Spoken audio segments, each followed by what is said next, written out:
Hello students of class 6th. Today we will discuss part 2 of chapter number 5, separation of substances, and in this video we will discuss methods of separation. Methods को students Hindi में बोला जाता है तरीके, and separation means segregation. We will discuss some simple methods of separating substances that are mixed together. अब हम discuss करेंगे students कुछ बहुत ही आसान तरीके जिनसे आप पदार्थों को क्या करते हैं, अलग थलग करते हैं, that are mixed together, जो आपस में मिले हुए होते हैं. You may come across some of these methods being used in day-to-day activities. और स्टूडेंट्स आप सभी इन तरीक़ों से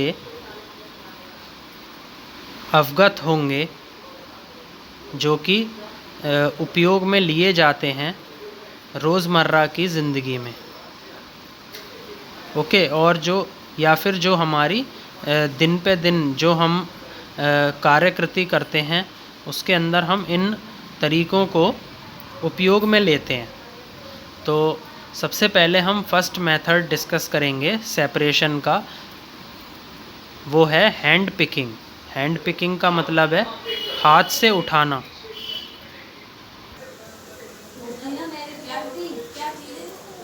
bring a packet of food grain purchased from a shop to the classroom.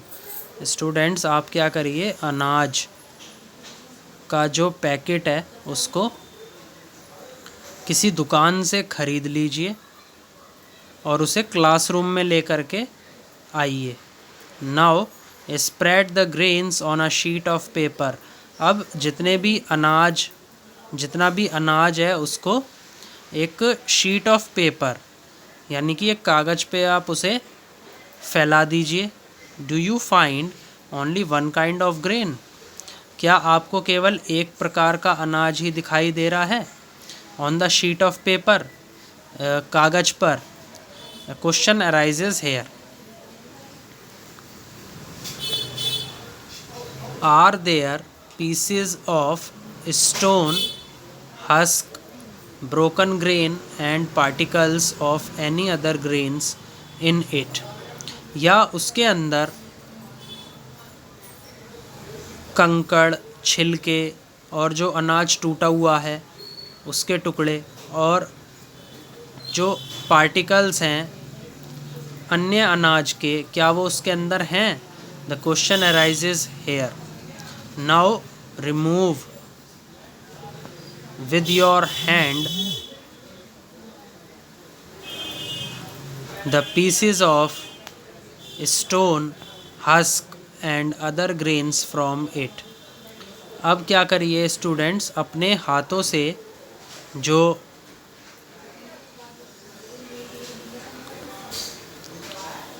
कंकड़ के जो टुकड़े हैं, छिलके हैं और जो अन्य अनाज है उसको आप अपने हाथों से हटाइए. This method of hand picking can be used for separating slightly larger sized impurities like the pieces of dirt, stone and husk from wheat, rice or pulses. तो ये जो तरीका है स्टूडेंट्स हाथ से उठाने का, ये उपयोग में लिया जाता है फॉर सेपरेटिंग, अलग करने के लिए, स्लाइटली लार्जर साइज्ड इम्प्योरिटीज़, जो कि जो गंदगी होती है वो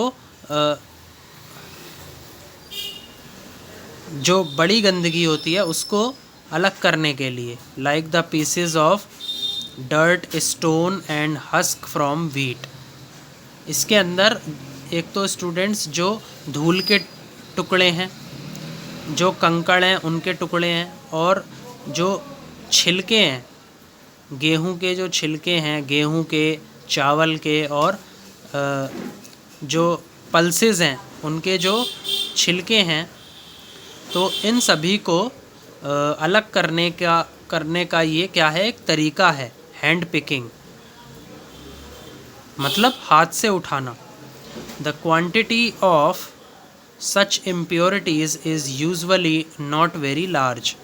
और जो स्टूडेंट्स, जो क्वांटिटी है यानी कि जो मात्रा है इन सभी गंदगी की, ये ज़्यादा बड़ी नहीं होती है। In such situations we find the hand picking is a convenient method of separating substances. और उन्हीं सिचुएशंस के अंदर हम ये खोजते हैं कि जो हैंड पिकिंग है, जो हाथ से उठाना है, वो क्या है, एक सुविधाजनक तरीका है पदार्थों को अलग थलग करने का। ओके, तो इस फिगर के अंदर आपको स्टूडेंट्स दिखाया गया है hand picking stones from grain. ये जो आदमी इस फिगर के अंदर बैठा हुआ है, ये अनाज में से जो कंकड़ के जो टुकड़े हैं उनको हाथ से उठा रहा है। तो इस फिगर के अंदर ये दिखाया गया है। यहाँ पर एक बड़ा बोरा है जिसके अंदर काफ़ी सारा क्या है, अनाज है। तो इसको प्लेट इत्यादि में लेकर के इसके अंदर से जितनी भी इम्प्योरिटीज़ हैं, जो कि स्टोन है, डस्ट है, डर्ट है, और जो हस्क है, मतलब जो छिलके हैं वीट के, राइस के या पल्सेस के, वो इनको हाथ से उठा करके अलग कर रहा है। तो ये क्या है, हैंड पिकिंग। अब डिस्कस करेंगे स्टूडेंट्स थ्रेशिंग के बारे में। थ्रेशिंग क्या क्या मतलब होता है, ताड़ना। You might have seen bundles of wheat or paddy stalks lying in fields. आप सभी ने क्या स्टूडेंट्स, आपने पुलिंदा देखा होगा। पुलिंदा बोला जाता है बंडल्स को, गेहूं का या फिर जो पैडी के जो डंठल होते हैं उनका, जो कि मैदानों में गिरा हुआ रहता है। आफ्टर हार्वेस्टिंग द क्रॉप, जो फसल है उसकी कटाई होने के बाद।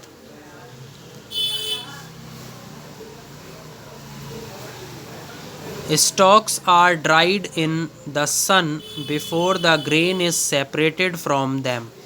जो भी ये डंठल होते हैं इनको सुखाया जाता है सूरज के नीचे। Before the grain is separated, अनाज को अलग करने से पहले। फ्रॉम देम, इनके अंदर से। Each stalk has many grain seeds attached to it. जो हर एक डंठल होता है स्टूडेंट्स, उसके अंदर बहुत सारी मात्रा में अनाज के जो बीज होते हैं वो उससे लगे हुए होते हैं। Imagine the number of grain seeds in hundreds of bundles of stock lying in the field.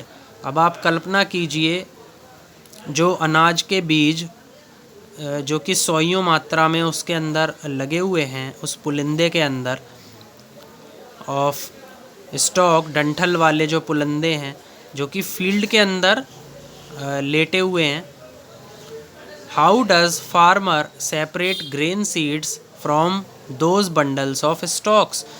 तो यहाँ पर ये क्वेश्चन अराइज होता है स्टूडेंट्स कि अब जो किसान है वो जो इन अनाज के जो बीज होते हैं उनको अलग कैसे करेगा from those bundles of stocks, जो कि ये जो डंठल है उसकी जो गठरी है उनके अंदर से। तो ये क्वेश्चन यहाँ पर अराइज होता है students. Let's see what farmer do. One may pluck mangoes और गुआवाज फ्रॉम द ट्री। हम में से कोई भी आम और अमरूद पेड़ पे से तोड़ सकता है।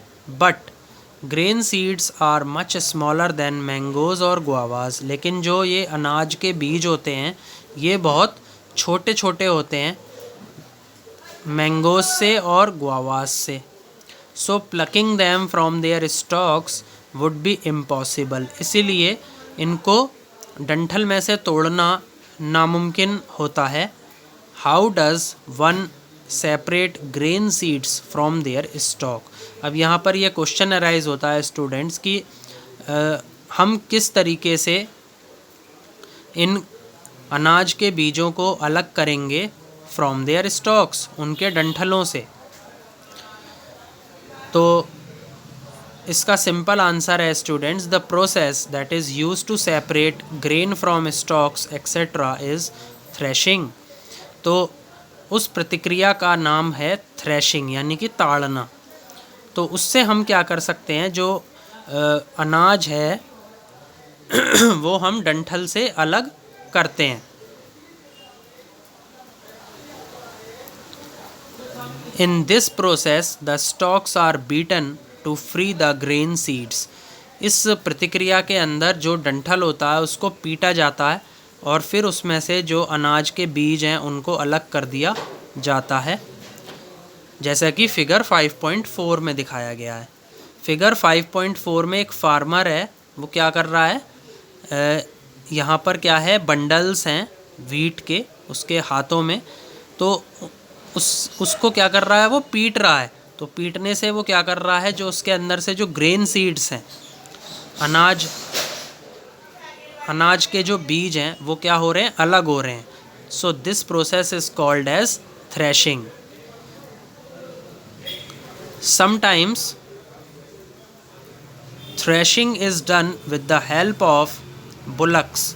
कभी कभी ये जो थ्रेशिंग है स्टूडेंट्स, ये बैलगाड़ी के द्वारा भी की जाती है। Machines are also use to thresh large quantities of grain.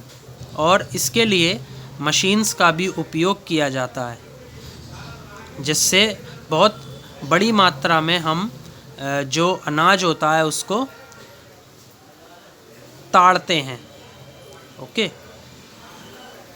तो ये था आपका second method of separation. Now we will discuss third method of separation which is called as winnowing. Winnowing क्या होता है students, act of separating grain from chaff. ये इस process के अंदर स्टूडेंट्स हम अनाज को भूसे से अलग कर देते हैं। ओके, और विनोइंग को हिंदी में बोला जाता है फटकना। एक्टिविटी 3 में हम समझेंगे कि विनोइंग कैसे की जाती है। Make a mixture of dry sand with sawdust और पाउडर ड्राई लीव्स। अब स्टूडेंट्स आप क्या करिए, एक मिश्रण बना दीजिए ड्राई सैंड का, सूखी रेत का, विद सॉडस्ट और पाउडर्ड ड्राई लीव्स। या तो उसका जो मिश्रण बनेगा वो सॉडस्ट के साथ बनेगा, या फिर जो पाउडर्ड ड्राई लीव्स हैं, सूखी पत्तियां हैं, उसका पाउडर बना करके फिर आप उसमें सैंड मिक्स कर करके एक मिक्सचर रेडी करेंगे। Keep this mixture on a plate और अ न्यूज़पेपर। अब आप क्या करेंगे, इस मिक्सचर को एक प्लेट पे या फिर एक न्यूज़पेपर पे रख देंगे। Look at this mixture carefully. अब आप इस मिश्रण को बहुत सावधानी के साथ देखेंगे। Can 2 different components can be made out easily. क्या आप इससे जो अलग अलग भाग हैं वो आप आसानी से अलग कर पा रहे हैं। The question arises here, are the sizes of particles of the 2 components similar. क्या जो पार्टिकल्स का जो साइज़ है ऑफ द 2 कंपोनेंट्स, इन दोनों भागों का, क्या वो एक समान है। The question arises here, would it be possible to separate the components by hand picking. क्या ये भी मुमकिन है कि आप इन भागों को हैंड पिकिंग के द्वारा, हाथ से उठाने के द्वारा इनको सेपरेट कर सकते हैं, सेग्रीगेट कर सकते हैं। तो थर्ड क्वेश्चन अराइजेज हेयर। अब इन सभी क्वेश्चंस के आंसर हम आगे ढूंढेंगे। Now take your mixture to an open ground and stand on a raised platform. अब आप क्या करिए, इस मिश्रण को एक जो ओपन ग्राउंड है, खुला मैदान है, वहाँ पर ले जाइए। And stand on a raised platform, और एक रेज्ड प्लेटफॉर्म, जो उठा हुआ प्लेटफॉर्म है, आप उस पर खड़े हो जाइए। Put the mixture in a plate और शीट ऑफ पेपर। अब आप क्या करिए, उस मिश्रण को या तो प्लेट के अंदर या फिर जो शीट ऑफ पेपर है, कागज़ पर आप उसको रख दीजिए। होल्ड द प्लेट और the sheet of paper containing the mixture at your shoulder height. अब जो प्लेट है या फिर जो शीट ऑफ पेपर है जिसके अंदर वो मिक्सचर रखा हुआ है, उसको अपनी कंधे की जो हाइट है, आपकी ऊंचाई है, वहाँ तक ले जाइए। टिल्ट इट स्लाइटली, उसको थोड़ा सा टिल्ट कीजिए। So that the mixture slides out slowly, इसीलिए कीजिए स्टूडेंट्स की ताकि ये जो मिक्सचर है, ये जो मिश्रण है, ये बहुत धीरे धीरे वहाँ से फिसल जाए। What happens, अब क्या होगा? The question arises here. Do both the components, sand and sawdust or powdered leaves, fell at the same place? क्या स्टूडेंट्स ये जो दोनों कंपोनेंट्स हैं, एक तो सैंड है और एक क्या है, सॉडस्ट। सॉडस्ट की जगह पर आप पाउडर्ड लीव्स यानी लीव्स का जो पाउडर है तैयार करके आप उसका भी मिश्रण बना सकते हैं। Fall at the same place, क्या वो एक ही जगह पे गिर रहे हैं? The question arises here, is there a component that blows away, क्या वहाँ पर कोई और ऐसा भाग है जो हवा के थ्रू उड़ जाए? तो one more question arises here, did the wind manage to separate the two components, क्या वो जो हवा है वो इन दोनों कंपोनेंट्स को अलग करने में मदद करेगी? So next question arises here, this method of separating components of a mixture is called winnowing. तो स्टूडेंट्स, इस प्रतिक्रिया को बोला जाता है विनोइंग। तो इस प्रोसेस के अंदर आप जो अनाज है उसको अलग कर देते हैं और जो शेफ है यानी जो भूसा है आप उसको अलग कर देते हैं। ओके, अभी हम इसको फिगर के द्वारा अच्छे से समझेंगे। Winnowing is used to separate heavier and lighter components. जो विनोइंग होती है यानी कि जो फटकना होता है वो उपयोग में लिया जाता है to separate heavier and lighter components. जो भारी कंपोनेंट्स हैं और जो हल्के कंपोनेंट्स हैं उनको अलग करने के लिए। फ्रॉम अ मिक्सचर, किसी भी मिश्रण में से, बाय विंड हवा के द्वारा और बाय ब्लोइंग एयर या चलती हुई हवा के द्वारा। तो इस फिगर के अंदर अच्छे से समझेंगे स्टूडेंट्स कि यहाँ पर एक महिला खड़ी है एक स्टूल पे और उसके हाथ में क्या है, एक सोप है। सोप को बोला जाता है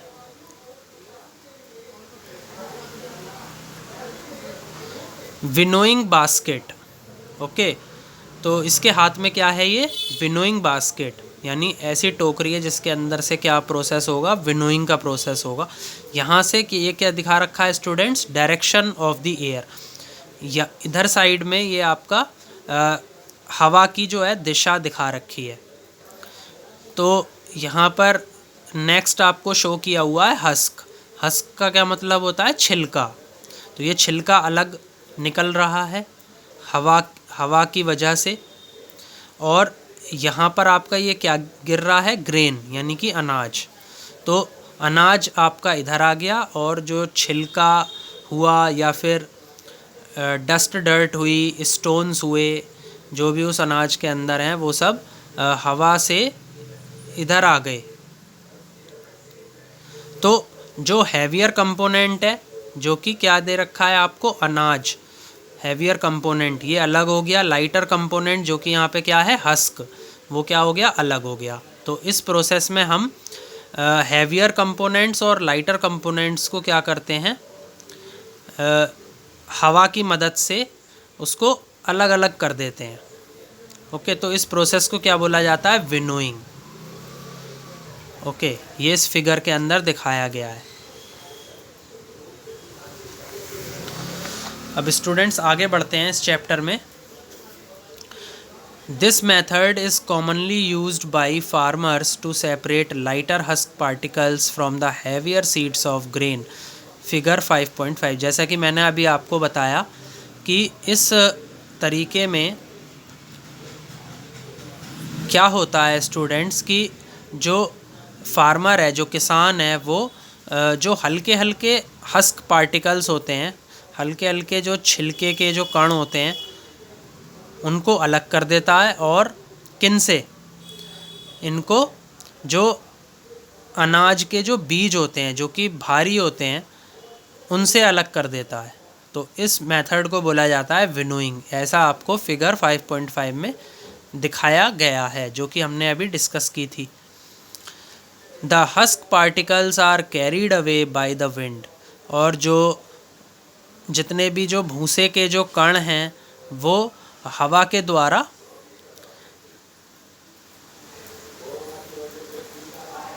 हवा अपने साथ ले जाती है। The seeds of grain get separated. जो अनाज के जो बीज हैं वो सेपरेटेड यानी कि अलग किए जाते हैं फ्रॉम द हीप, किसी ढेर में से। Near the platform for winnowing, जो कि किसी प्लेटफॉर्म के पास में होता है फॉर विनोइंग।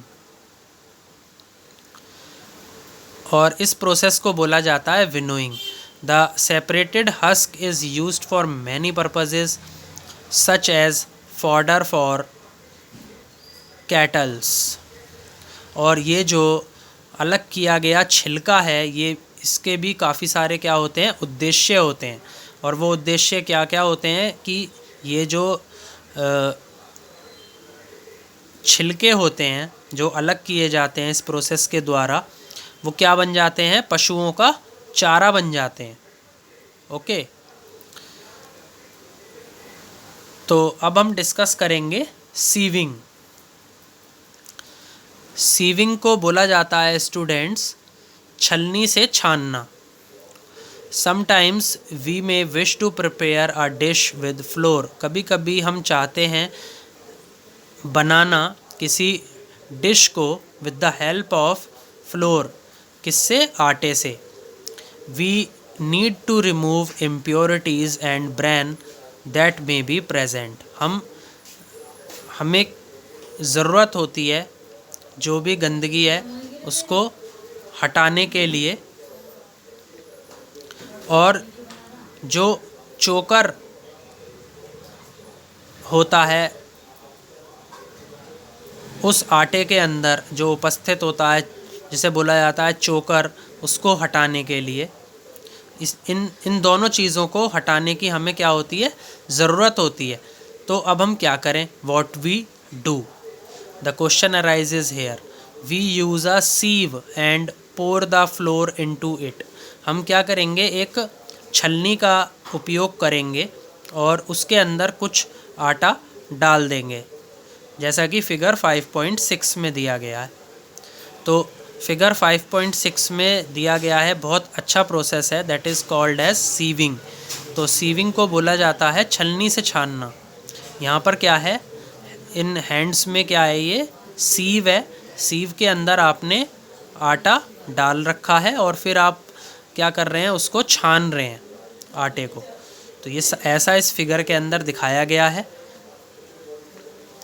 तो इस प्रोसेस के अंदर जितनी भी इम्प्योरिटीज़ हैं आटे के अंदर से, और जितना भी चोकर उसके अंदर उपस्थित होता है आटे के अंदर, वो सब अलग कर दिया जाता है। तो इस प्रोसेस को बोला जाता है sieving. Sieving allows the fine flour particles to pass through the holes of the sieve while the bigger impurities remain on the sieve। अब सीविंग के बारे में एक और इम्पॉर्टेंट नोट आप चाहें तो लिख सकते हैं अपने पास कि जो फाइन फ्लोर पार्टिकल्स होते हैं, ऐसे आटे के जो कण होते हैं जो बहुत फाइन होते हैं, बहुत पतले पतले, बहुत हल्के हल्के होते हैं, वो जो आपकी छलनी होती है उसके अंदर होल्स होते हैं छोटे छोटे, तो वो उनसे पास हो जाते हैं। लेकिन जितनी भी बड़ी बड़ी जो इम्प्योरिटीज़ हैं, जो बिगर इम्प्योरिटीज़ हैं, वो अभी भी आपकी छलनी के ऊपर रह जाती है। ओके, इन अ फ्लोर मील, आटा चक्की के अंदर impurities like husk and stones are removed from wheat before grinding it. जब भी आप किसी आटा चक्की पे जाते हैं तो वहाँ पर क्या होता है, जो भी इम्प्योरिटीज़ होती हैं जैसे कि हस्क यानी कि छिलका और स्टोन्स यानी कि कंकड़, उनको हटा दिया जाता है गेहूं से, from the wheat before grinding it. उसे गेहूं को पीसने से पहले ही उनको हटा दिया जाता है। Usually a bag full of wheat is poured on a slanting sieve. हालांकि स्टूडेंट्स ऐसा होता है कि जो ये बोरा भरा हुआ होता है गेहूं का, इसको डाल दिया जाता है स्लैंटिंग सीव, यानी जो आपकी छलनी है उसको तिरछा करके उस पर डाल दिया जाता है।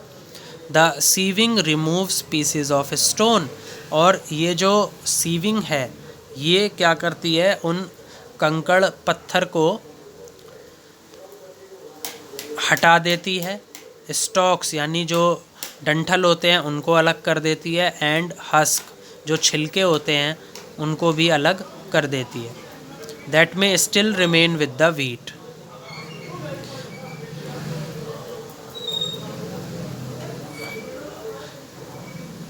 After threshing and winnowing,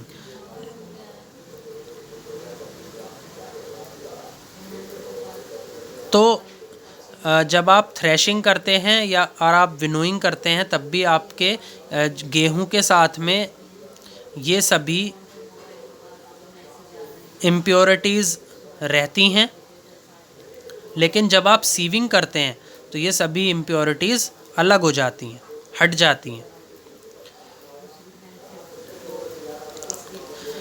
You may have also noticed similar sieves being used at construction sites. अब आपने स्टूडेंट्स देखी होंगी ऐसी बिल्कुल एक समान छलनियाँ जो कि कहाँ पर उपयोग में आती हैं, कंस्ट्रक्शन साइट्स पर उपयोग में ली जाती हैं। To separate pebbles and stones from sand, जो छोटे छोटे कंकड़ होते हैं, पत्थर होते हैं, उनको अलग करने के लिए फ्रॉम सैंड, रेत के अंदर से। तो यहाँ पर स्टूडेंट्स इस फिगर 5.7 में आपको क्या दिखाया गया है, pebbles and stones are removed from the sand by sieving. यहाँ पर एक स्लैंटिंग सीव लगा दी गई है और ये वर्कर है जो किसी कंस्ट्रक्शन साइट पे वर्क कर रहा है, और इसने क्या करा है, कुछ पेबल्स और स्टोन्स का एक मिक्सचर इसने सीव के ऊपर डाल दिया है। तो और इसमें सैंड भी मिक्स्ड है। ओके, तो जो सैंड है वो हल्की होती है, तो वो और छोटी भी होती है। उसका जो पार्टिकल साइज़ है वो थोड़ा सा छोटा होता है, तो छोटा होने की वजह से इसके जो होल्स हैं सीव के, वो उसके अंदर से अलग हो जाएगी, और ये जो पेबल्स एंड स्टोन्स हैं ये सीव के ऊपर ही रहेंगे। ओके, तो इस तरीके से कंस्ट्रक्शन साइट्स पर भी सीविंग का उपयोग किया जाता है to remove pebbles and stones from the sand. Now activity 4, bring a sieve. आप एक छलनी लेकर के आइए, and a small quantity flour from home to the class, और अपने घर से एक बहुत छोटी मात्रा में आटा लेकर के आइए टू द क्लास, अपनी जो आपकी क्लास है उसमें लेकर के आइए। Sieve the flour to separate any impurities in it. तो आप क्या करिए, उस आटे को छलनी से छलनी की मदद से उसके अंदर जितनी भी इम्प्योरिटीज़ हैं उनको अलग थलग करने की कोशिश कीजिए with the help of sieving. Now make a fine powder of chalk pieces and mix it with the flour. अब जो फाइन पाउडर है, बहुत ही माइन्यूट पार्टिकल्स होते हैं, बहुत छोटे छोटे पार्टिकल्स होते हैं चॉक के, जो कि जिससे आप क्या बनाते हैं, पाउडर बना देते हैं चॉक का, चॉक पीसेस का, उसको आटे के अंदर मिला दीजिए. Can we separate the flour and the powdered chalk by sieving? Now the question arises here students कि क्या हम आटे को और जो चॉक पाउडर है उसको क्या कर सकते हैं, अलग अलग कर सकते हैं by sieving? एक गुड क्वेश्चन arises here. तो इसका आंसर क्या होगा स्टूडेंट्स कि sieving is used when components of a mixture have different sizes. तो सीविंग का उपयोग तभी किया जाएगा स्टूडेंट्स जब किसी भी मिश्रण के अंदर जो कंपोनेंट्स हैं उनका जो साइज़ होगा वो अलग अलग होगा. जैसे कि एग्ज़ाम्पल लेकर के मैं आपको बताता हूँ कि जब हमने पेबल्स और स्टोन्स को देखा तो पेबल्स और स्टोन का जो साइज़ है वो ज़्यादा है इन कंपैरिजन टू सैंड.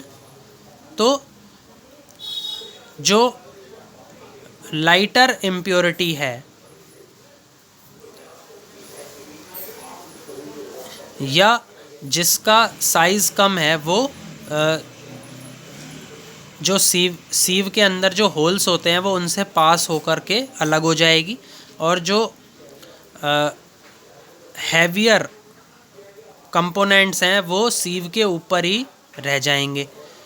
तो इसीलिए स्टूडेंट्स जो हमारा चॉक पाउडर होता है उसका साइज़ और उसके पार्टिकल्स का साइज़ और आपके जो फ्लोर का जो साइज़ है वो सिमिलर ही होता है, उसके जो साइजेस होते हैं उनमें डिफरेंस नहीं होता है. तो इसीलिए हम